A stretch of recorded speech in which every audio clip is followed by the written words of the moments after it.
sido bueno, Dios ha sido bueno, Dios ha sido. La historia que acabamos de leer esta mañana es una historia que prácticamente ya la conocemos, posiblemente la han estudiado en la escuela dominical y la hemos leído vez tras vez tras vez, y siempre por lo regular en esta época del año se enseña de este texto o de otros textos que tienen que ver con el nacimiento de Jesús.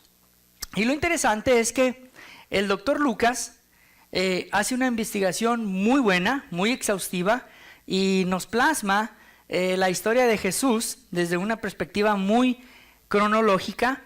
Pero además, Lucas, el escritor que hizo buena investigación de primera mano, nos da un poquito más de relato en relación al nacimiento de Jesús.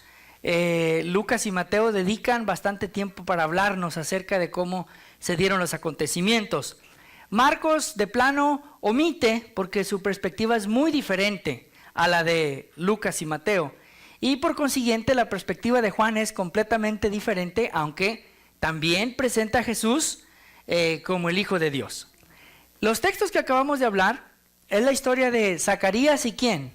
Y Elizabeth, que ambos no podían tener hijos. Una, porque Elizabeth era estéril, y dos, porque médicamente hablando, después de cierta edad, es un poco difícil, hace más de 2000 años, que Elizabeth quedara embarazada. Me parece que hoy día con la tecnología y el avance que tenemos, una mujer puede tener cierta edad y todavía parece ser que puede quedar embarazada, ¿no? Pero en aquel entonces no tenemos los avances médicos y era una cuestión prácticamente bien difícil, era una cuestión, diría yo, imposible.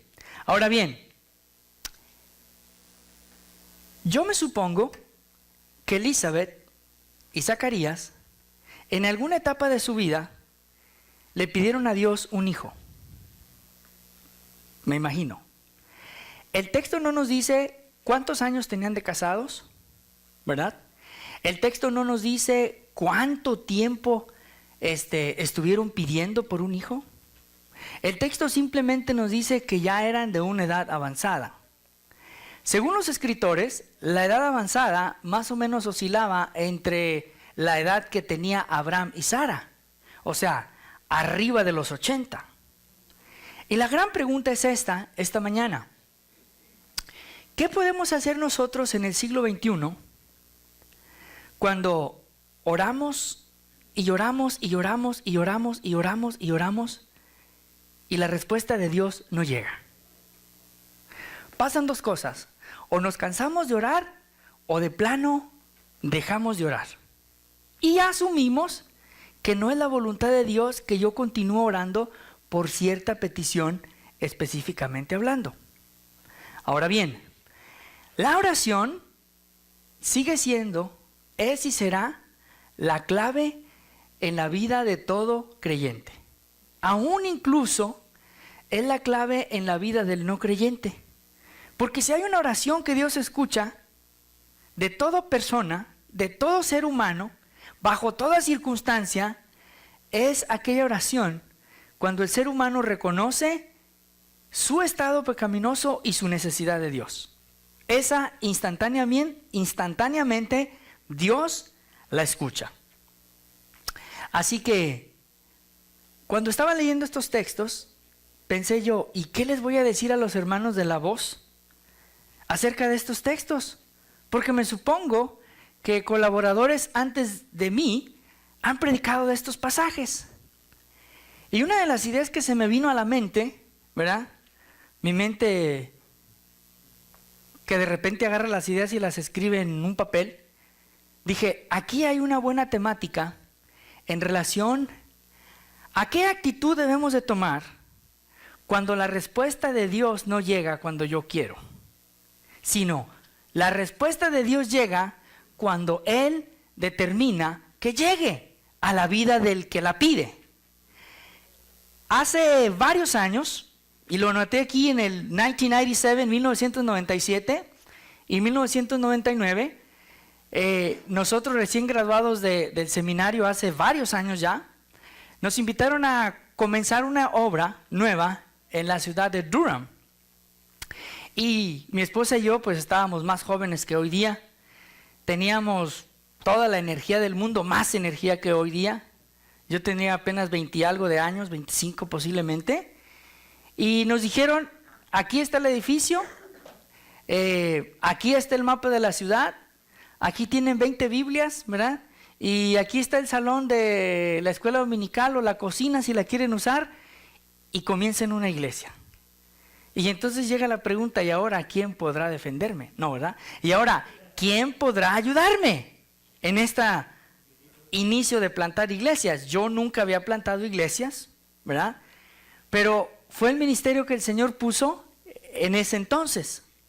Y lo que Verónica y yo hicimos es que hicimos un compromiso de ir a la iglesia todos los días a las 6 de la mañana y orar por 1 hora, de 6 a 7. En el tiempo de verano, excelente, pero en el tiempo de frío, ¡ay, qué frío!, ¿verdad? Y lo interesante es que el aire de la cocina siempre estaba apagado, porque pues ahí la gente no trafica, entonces estábamos ahí temblando ella y yo. Y nuestra petición era, Señor, levanta la iglesia.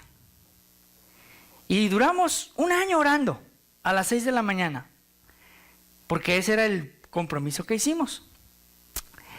Para hacer la historia larga corta, después de ese año intenso de oración, por los próximos 3 años, comenzamos la iglesia 3 veces.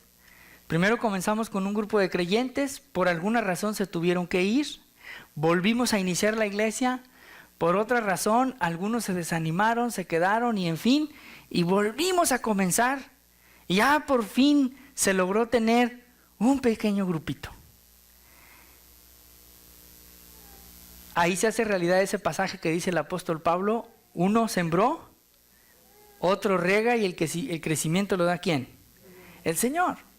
Nosotros sembramos y nuestra petición era, pues Señor, ayúdanos a ver el fruto de lo que estamos sembrando. Pero Dios nunca nos contestó a ver el fruto de lo que estábamos sembrando.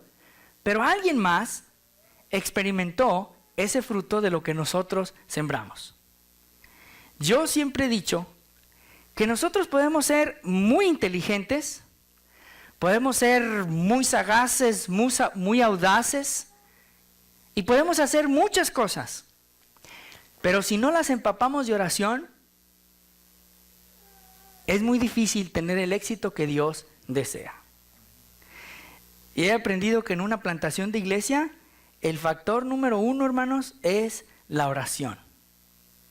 Esa ha sido mi experiencia. Ahora bien, ¿cuáles son esas actitudes mientras esperamos que Dios responda a nuestra petición? Mientras oramos y no llega la respuesta por la cual estamos orando. Ahora, piensen esto.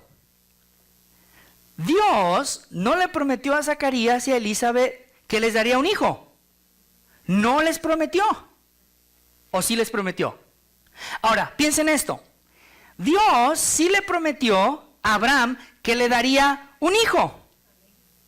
¿Sí? Ok. Dios sí le prometió a José que llegaría a la cúspide del éxito. Dios sí le prometió a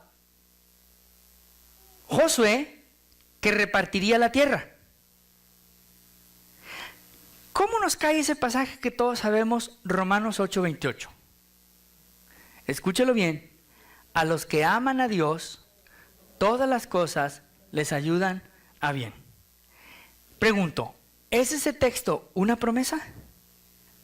¿Sí o no? ¿Es una promesa o no es una promesa? ¿Sí o no? Ahora, ¿qué cuando esa promesa suena absurda? Piensa en otro pasaje. Pablo le dijo a los hermanos en la iglesia de Filipos, el que comenzó la buena obra en ustedes,